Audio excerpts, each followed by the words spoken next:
તો ચાલો દોસ્તો, સમય બગાડ્યા વગર દેશ અને દુનિયાના સૌથી મોટા સમાચાર ઉપર એક નજર કરીએ. તે પહેલા કોમેન્ટમાં જરૂરથી જણાવજો કે તમે આ વિડિયો ક્યાંથી જોઈ રહ્યા છો. સૌથી પહેલી અપડેટ છે, રશિયન ઓઇલ ખરીદવાની મળશે સજા. ભારત, ચીન સહિત 5 દેશો સામે 100% ટેરિફની મંજૂરી આપતું બિલ અમેરિકા સેનેટમાં પાસ થયું છે. આ બિલ સેનેટર લિન્ડસે ગ્રેહામ દ્વારા તૈયાર કરવામાં આવ્યું હતું, જેને સેનેટમાં 86-12ના ભારે બહુમતીથી મંજૂરી આપવામાં આવી છે. આ બિલ હેઠળ 5 દેશો મુખ્ય નિશાન પર છે, જેમાં ભારત, ચીન, સ્લોવાકિયા, હંગેરી અને અઝરબાઈજાનનો સમાવેશ થાય છે. ત્યાર પછી નેક્સ્ટ અપડેટ છે, ગુજરાત સહિત 16 રાજ્યોમાં ભારે વરસાદની ચેતવણી. 75 કિમી પ્રતિ કલાકની ઝડપે ફૂંકાશે પવન. હવામાન વિભાગે ગુજરાત સહિત 16 રાજ્યોમાં ભારે વરસાદ અને વાવાઝોડાની ચેતવણી જાહેર કરી છે. ઉત્તર પ્રદેશમાં સર્જાયેલા ચક્રવાતી પરિભ્રમણની અસરને કારણે આગામી દિવસોમાં અનેક રાજ્યોમાં વરસાદી માહોલ વધુ ધોધમાર રહેવાની શક્યતા છે. ત્યાર પછી નેક્સ્ટ અપડેટની વાત કરીએ તો આગળ હવામાન વિભાગે 8 જિલ્લામાં અત્યંત ભારે વરસાદનું રેડ એલર્ટ આપ્યું છે, જેમાં અમદાવાદ, વડોદરા અને સુરત સહિતના વિસ્તારોમાં ભારે વરસાદની આગાહી કરી છે. રાહત કમિશનર ગૌરાંગ મકવાણાની અધ્યક્ષતામાં વેધર વોચ ગ્રુપની બેઠક યોજાઈ, જેમાં તંત્રને સજ્જ રહેવા સૂચના કરી હોર્ડિંગ્સ અને જર્જરિત ઇમારતો હટાવવા આદેશ કરાયો.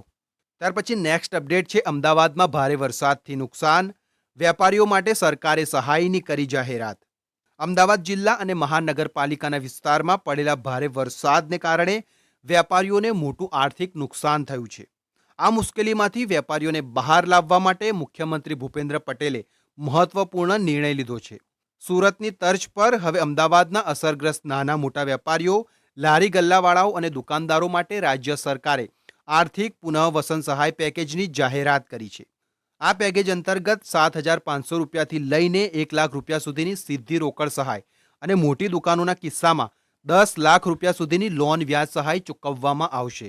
ત્યાર પછી નેક્સ્ટ અપડેટ છે, દેશમાં કેટલાક વાહનો ઇથેનોલ પેટ્રોલ માટે સંપૂર્ણપણે સુસંગત છે. તેનો સરકાર પાસે કોઈ અંદાજ નથી. 20% ઇથેનોલ મિક્સ પેટ્રોલ એટલે કે E20 ફ્યુલને ડિફોલ્ટ ઇંધણ તરીકે અમલમાં મુકાયા બાદ પણ કેટલાક વાહનો એના માટે સંપૂર્ણપણે સુસંગત છે, તેનો કેન્દ્ર સરકાર પાસે કોઈ જવાબ નથી. રાજ્યસભામાં પૂછાયેલા પ્રશ્નના લેખિત જવાબમાં પેટ્રોલિયમ અને નેચરલ ગેસ રાજ્યપ્રધાન સુરેશ ગોપીએ જણાવ્યું હતું કે આવા વાહનોની સંખ્યા જાણવા માટે મંત્રાલયે કોઈ સર્વે કે મૂલ્યાંકન નથી કર્યું. દોસ્તો, આ વિશે તમે શું વિચારી રહ્યા છો? કોમેન્ટ જરૂરથી કરજો. ત્યાર પછી નેક્સ્ટ અપડેટ છે, લોકસભામાં પેપર લીક અંગે સુધારા બિલ પસાર થયું. પેપર લીકમાં સંડોવાયેલા સામે કડક સજાનો પ્રસ્તાવ મૂકતું લોક પરીક્ષા સુધારા બિલ 2026 લોકસભામાં પસાર થયું છે.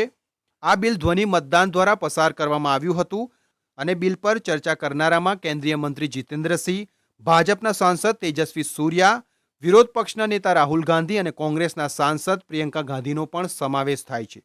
ત્યાર પછી નેક્સ્ટ અપડેટ છે, નીટ પેપર લીક કેસમાં કેન્દ્રીય તપાસ બ્યુરો સીબીઆઈએ મોટી કાર્યવાહી કરતા 13 આરોપીઓ સામે ચાર્જશીટ દાખલ કરી છે. સીબીઆઈએ આ ચાર્જશીટ દિલ્હીની રાઉજ એવન્યુ કોર્ટમાં રજૂ કરી છે અને હવે આ કેસની સુનાવણી પેપર લીક સંબંધિત મામલાઓ માટે રચાયેલી વિશેષ ફાસ્ટ ટ્રેક કોર્ટમાં હાથ ધરવામાં આવશે. ત્યાર પછી નેક્સ્ટ અપડેટ છે, અમદાવાદમાં સગીર વિદ્યાર્થીઓની સુરક્ષા માટે ડીઈઓએ કડક આદેશ કર્યો છે. 18 વર્ષથી નાના વિદ્યાર્થીઓને લાયસન્સ અને હેલ્મેટ વિના શાળામાં નો એન્ટ્રી. શાળાઓએ 7 દિવસમાં રોડ સેફટી જાગૃતિ કાર્યક્રમો યોજી વાલીઓને ફરજિયાત જાણ કરવાની રહેશે અને નિયમ ભંગ કરનાર સામે કાયદેસરની કાર્યવાહી કરવામાં આવશે અને ગમે ત્યારે ડીઈઓની ટીમ શાળાઓમાં સરપ્રાઇઝ ચેકિંગ પણ કરી શકે છે. ત્યાર પછી આગળ વાત કરીએ તો શિક્ષણ વિભાગનો વાલીઓ માટે મોટો નિર્ણય. ધોરણ 1માં પ્રવેશ માટે હવે બાલવાટિકા કે પ્રી સ્કૂલનું પ્રમાણપત્ર ફરજિયાત નહીં ગણાય. આ નવા નિર્ણયથી ખાનગી શાળાઓની મનમાની પર રોક લાગશે અને વાલીઓ ભારે ચિંતામાંથી મુક્ત થશે. તાજેતરમાં રાજ્યની કેટલીક ખાનગી શાળાઓ દ્વારા ધોરણ 1માં પ્રવેશ આપતી વખતે બાલવાટિકા કે પ્રી સ્કૂલનું સર્ટિફિકેટ લાવવા માટે વાલીઓ પર અંદરોઅંદર દબાણ કરવામાં આવતું હોવાની વ્યાપક ફરિયાદો શિક્ષણ વિભાગ સુધી પહોંચી હતી. ત્યારબાદ આ નિર્ણયો લેવામાં આવ્યો છે. ત્યાર પછી આગળ વાત કરીએ તો ચાંદીપુરા વાયરસના આંકડા ચોંકાવનારા.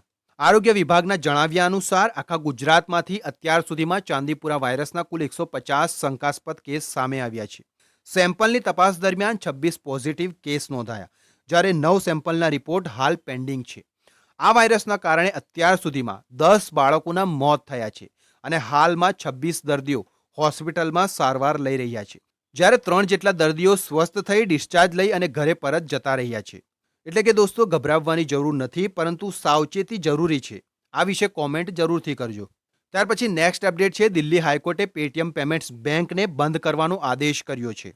રિઝર્વ બેંક ઓફ ઇન્ડિયાએ મંગળવારે 28 જુલાઈએ જણાવ્યું હતું કે નિયમોનું સતત ઉલ્લંઘન કરવાના કારણે બેંકનું લાયસન્સ પહેલેથી જ રદ કરવામાં આવ્યું હતું અને આ આદેશ બેંકને બંધ કરવાની પ્રક્રિયાનો છેલ્લો તબક્કો છે. પરંતુ એપ અને યુપીઆઈ ચાલુ રાખવામાં આવશે.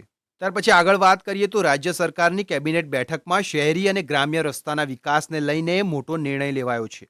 મુખ્યમંત્રી ભૂપેન્દ્ર પટેલની અધ્યક્ષતામાં યોજાયેલી બેઠકમાં મહાનગરપાલિકા અને નગરપાલિકા વિસ્તારોમાં નવા બનનારા રસ્તાઓ સિમેન્ટ કોન્ક્રીટથી બનાવવાનો નિર્ણય લેવામાં આવ્યો છે.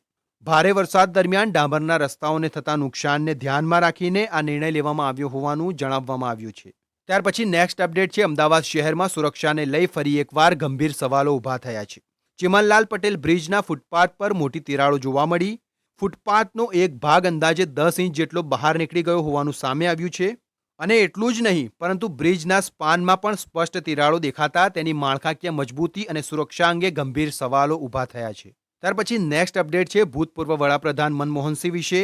સુપ્રીમ કોર્ટે તાલાબીરા 2 કોલસા બ્લોક ફાળવણી અંગે ભૂતપૂર્વ વડાપ્રધાન મનમોહનસિંહ અને અન્ય 5 લોકો સામેનો ફોજદારી કેસ બંધ કરી દીધો છે. કોર્ટે સ્પેશિયલ સીબીઆઈ કોર્ટના સમન્સ ઓર્ડરને રદ કર્યો અને સીબીઆઈના બંને ક્લોઝર રિપોર્ટ સ્વીકારી લીધા છે. કોર્ટે કહ્યું કે રિપોર્ટ્સને ફગાવી દેવા અથવા ગુનાઓની નોંધ લેવા માટે કોઈ માન્ય આધાર નથી. ત્યાર પછી નેક્સ્ટ અપડેટ છે, સીજેપીના સ્થાપક અભિજીત દીપકે કહ્યું છે કે જો પોલીસ વિદ્યાર્થીઓ પર ત્રાસ ગુજારતી રહેશે તો સીજેપી ટૂંક સમયમાં જ એક વિશાળ શાંતિપૂર્ણ વિરોધ પ્રદર્શન સાથે તેનો જવાબ આપશે. વધુમાં તેમણે કહ્યું કે સરકાર વિદ્યાર્થીઓને બિનજરૂરી રીતે નિશાન બનાવવાનું બંધ કરે. દોસ્તો, અગાઉ પણ સુપ્રીમ કોર્ટે નિર્દેશ આપ્યો હતો કે ગુનાહિત રેકોર્ડ ન ધરાવતા હોય તેવા પ્રદર્શનકારીઓ સામે કાર્યવાહી કરવામાં ના આવે. ત્યાર પછી આગળ વાત કરીએ તો આસામ, ગુજરાત બાદ હવે ઓડિશામાં પણ પૂરનો કહેર. 1 લાખ લોકોનું કરાયું સ્થળાંતર. દોસ્તો, ઓડિશાના ઉત્તર પૂર્વીય જિલ્લાઓમાં ધોધમાર વરસાદને કારણે નદીઓનું સ્તર વધી ગયું છે, જેના પગલે ઘણા વિસ્તારોમાં પાણી ભરાઈ ગયું, જેથી 1 લાખથી વધુ લોકોને સુરક્ષિત સ્થળોએ ખસેડવામાં આવી રહ્યા છે. દોસ્તો, આગળ વાત કરીએ તો જાપાનમાં 7.1ની તીવ્રતાના ભૂકંપથી ભારે તબાહી. બીજા દિવસે પણ બચાવ કામગીરી યથાવત. જાપાનના વડાપ્રધાન સનાએ તાકાઇચીએ કહ્યું કે આ કુદરતી આપત્તિમાં અત્યાર સુધી 13 લોકોના મોત થયા છે.